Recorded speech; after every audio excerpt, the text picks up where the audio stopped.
From the moment Hurricane Harvey began dumping rain on South Texas, volunteers have poured into the area, offering to help. I knew that there would be a need. The storm was big, and we knew that there was going to be a lot of flooding and that there would be a need to get a view into places where we wouldn't be able to drive or walk. The view Parker Jokers provided comes from a drone.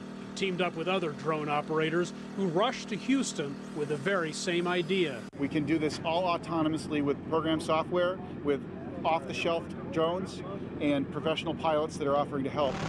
The mission was damage assessment, working first with the Red Cross in Houston, then in nearby Port Arthur and Rockport, Texas.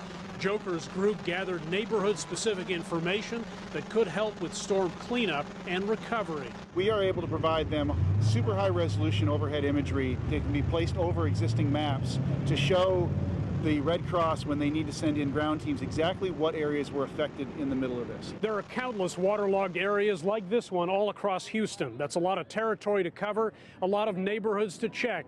What better way to do it than from the air? We put our boots on the ground, aircraft up, and get data needed to help solve this issue. Pilot Daniel Herbert says drones offer a quicker, cheaper, safer way to survey problem areas that are difficult to access otherwise. To take photos of that from the air, just from a couple hundred feet up, with precision detail, it's just fantastic. This group, which relies on private donations to fund its efforts, is one of dozens of organizations that have taken advantage of relatively new U.S. aviation rules to fly drones here in the flood zone. We've been fighting for this drones for good mantra for quite a while, showing the public and the media that this technology can be put to good use, not just spying in people's windows and whatnot and causing problems.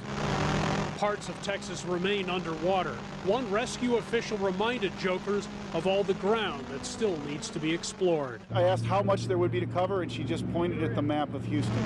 They're desperately needing the visual products that we can provide them. A capability that wasn't available just a few years ago. Hendrik Sabrandi, CGTN, Houston.